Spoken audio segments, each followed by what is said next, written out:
In the name of Allah who is most merciful and beneficent, अस्सलाम वालेकुम dear students. तो असल में ना ये लेक्चर नंबर होगा 22। इसमें मेटालिक बॉन्ड पढ़ेंगे, मगर उससे पहले हम जो है वो एक बेसिक बात करेंगे फोर्सेस के बारे में। जी मॉलिक्यूल्स की या फिर कंपाउंड के अंदर दो किस्म की फोर्सेस होती हैं। फोर्सेस कितनी दो किस्म की होती हैं? दो। एक होती हैं इंट्रा मॉलिक्यूलर फोर्सेस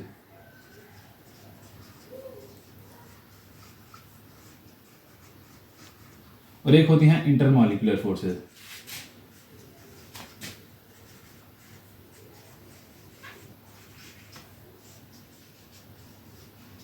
ये जो इंट्रा होता है ना, इंट्रा, इसका मतलब होता है विद इन,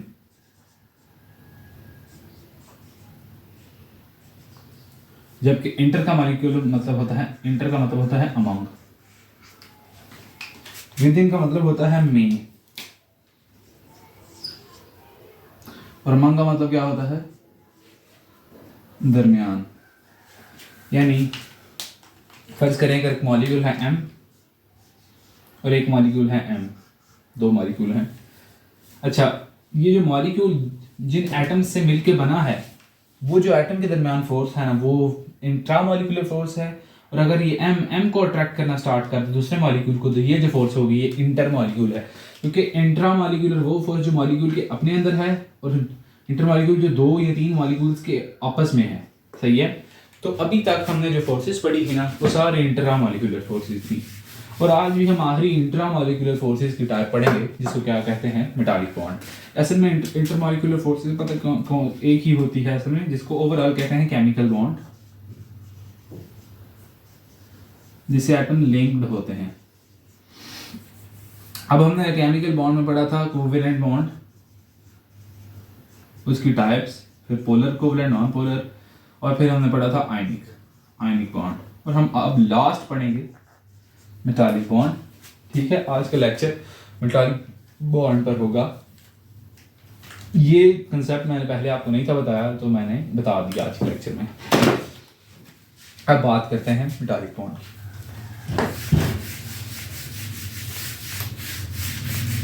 जी,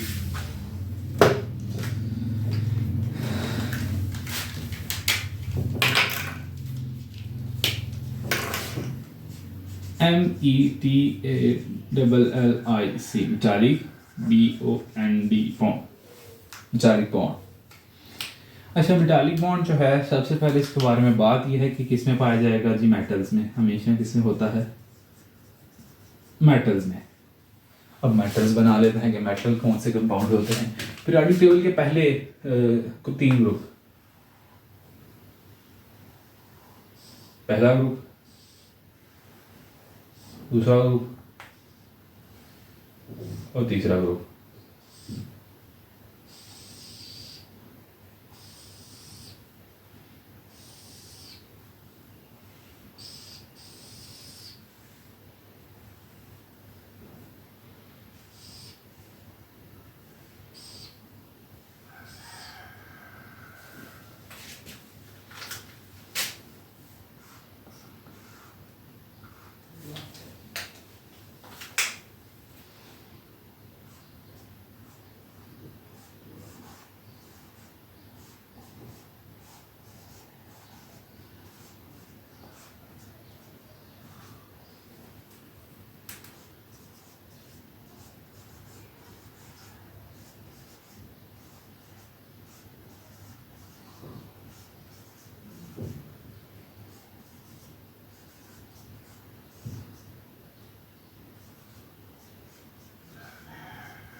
देखें, ये हैं मेटल्स सिर्फ जो हमने पढ़ने हैं। इनमें भी पहले 18 मेटल पढ़ने होते हैं, तो यही सिर्फ मेटल हैं हमारे जो हैं वो ये ग्रुप में। ये 1A है, ये 2A ग्रुप है, और ये कौन सा ग्रुप है? 3A। ठीक है, तीन ग्रुप्स हैं मेटल के, 1A, 2A और 3A। इनमें देखें जो पहले 18 एलिमेंट्स में आते हैं वो कितने हैं? वो सिर्फ ये वाले हैं। हाइड्रोजन को इसलिए ब्लैक कलर से लिखा है क्योंकि ये नॉन मेटल है। ये 6 ही मेटल जो हैं हम डिस्कस करेंगे। इनके दरमियान मेटालिक बॉन्ड पाया जाता है। यानी कि इसके अंदर फिर आप नॉन मेटल्स की तो बात कर ही नहीं सकते। ये जो ग्रुप के अंदर एलिमेंट हैं यही हैं, lithium, beryllium, boron, sodium, magnesium और aluminium. These are metals from first 18 periodic table elements. तो ये पहले 18 में से जो मेटल्स हैं वो ये 6 ही हैं, ठीक है। अब हमने बात करनी है असल में मेटालिक बॉन्ड की। तो थंबनेल में भी मैंने एक तस्वीर बना के लगाई होगी इस वीडियो के, और अभी भी आपको बता देता हूँ। ये फर्ज करें एक मेटल है, आपने बनाया है, मेटल लिया है आपने मेटल, और आपके पास एक ऐसी माइक्रोस्कोप है जिससे आप मेटल के एक पीस को काट के जूम कर सकते हैं। ये जिसका पीस था आपने इसको काट के कर दिया जूम। इसको जब आप जूम करेंगे तो आपको एक चीज़ नजर आएगी कि ऐसे इसके अंदर बड़े बड़े एटम्स दिख रहे हुए होंगे। ये इनके ऊपर हमेशा पॉजिटिव चार्ज होगा, ठीक है, और इनके दरमियान इलेक्ट्रॉन घूम रहे होंगे, फ्री इलेक्ट्रॉन होंगे।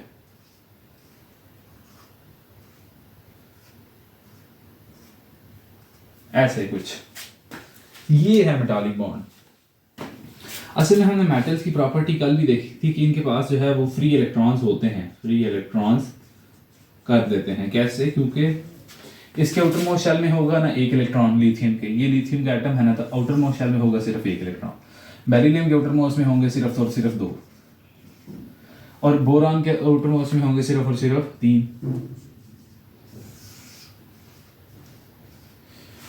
तो ये 2 3 इनको अब 8 करने की बजाय ना ये लूज कर देते हैं। ये 3 को लूज कर देगा, ये 2 को लूज कर देगा, ये 1 को लूज कर देगा, ठीक है।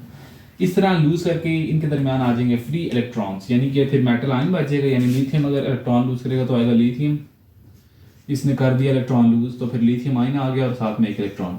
उसी तरह बेरिलियम ने जी 2 इलेक्ट्रॉन लूज किए तो Be2+ और 2 इलेक्ट्रॉन साथ में आ गए। बोरान ने 3 कर लेने हैं, Be3+ और 3 इलेक्ट्रॉन। इस तरह ये इलेक्ट्रॉन लूज कर देते हैं। अब इलेक्ट्रॉन लूज कर दिए तो मेटल का आयन रहेगा, और ये जो फ्री इलेक्ट्रॉन है ये भी आ गए। इस तरह दूसरे एटम ने भी लूज किए। अब देखें इसके ऊपर है चार्ज पॉजिटिव और वो इलेक्ट्रॉन पे है नेगेटिव, तो इसको अपनी तरफ अट्रैक्ट करेगा, मगर ये इसको अपने अंदर समा नहीं पाएगा क्योंकि साथ में इसको ये वाला भी अट्रैक्ट कर रहा होगा, फिर इसको ये वाला भी अट्रैक्ट कर रहा होगा। ये एक दूसरे को मेटल जो है, मेटल आयन और नेगेटिव और इलेक्ट्रॉन जो हैं ये आपस में एक दूसरे को अट्रैक्ट करते रहेंगे, जिसकी वजह से इलेक्ट्रोस्टैटिक फोर्स ऑफ अट्रैक्शन जो है वो पैदा हो जाएगी, जिसकी वजह से ये जो 3 डायमेंशनल स्ट्रक्चर है ये मेंटेन रहेगा। असल में मेटल के पास कैपेबिलिटी होती है कि वो अपने आउटर मोस्ट शेल के जो इलेक्ट्रॉन हैं उनको ईजीली लूज कर दें, जैसे इधर हो जाता है। 3 इलेक्ट्रॉन उन्होंने ईजीली लूज कर दिए बोरान ने, क्योंकि बोरान के पास क्या है, कैपेबिलिटी टू लूज इलेक्ट्रॉन। असल में यही मेटालिक कैरेक्टर होता है। मेटालिक कैरेक्टर जो है वो एबिलिटी होती है लूज करने की इलेक्ट्रॉन को।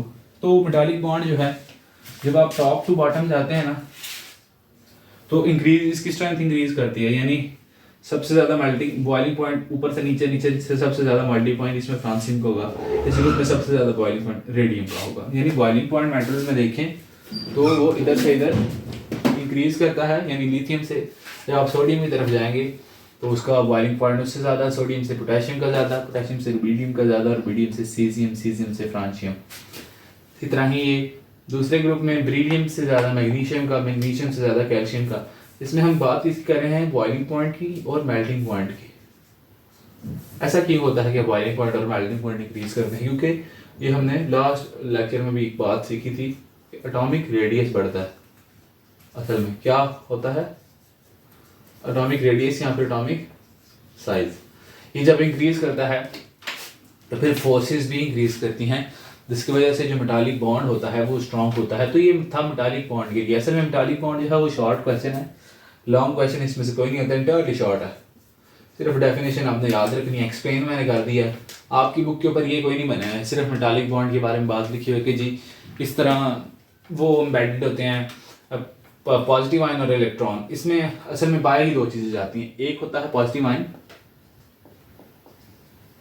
और साथ में क्या होते हैं प्लस फ्री इलेक्ट्रॉन। ये 2 चीजें होती हैं। ये सबसे सिंपलेस्ट बॉन्ड है मेटालिक बॉन्ड। इजी है ये टॉपिक और ये सिर्फ शॉर्ट क्वेश्चन के लिए है, इसको प्रिपेयर कर लीजिएगा। इससे सिर्फ 2 नंबर का शॉर्ट क्वेश्चन आएगा, लॉन्ग में जो है वो लेक्चर का कोई हिस्सा नहीं है। तो आज के मेटालिक बॉन्ड के लेक्चर के लिए इतना ही। नेक्स्ट लेक्चर में हम इंटरमॉलिक्यूलर फोर्सेस के बारे में बात करेंगे, क्योंकि इंट्रा मॉलिक्यूलर फोर्सेस हमने फिनिश कर ली हैं। अपना ख्याल रखें, अल्लाह हाफिज़।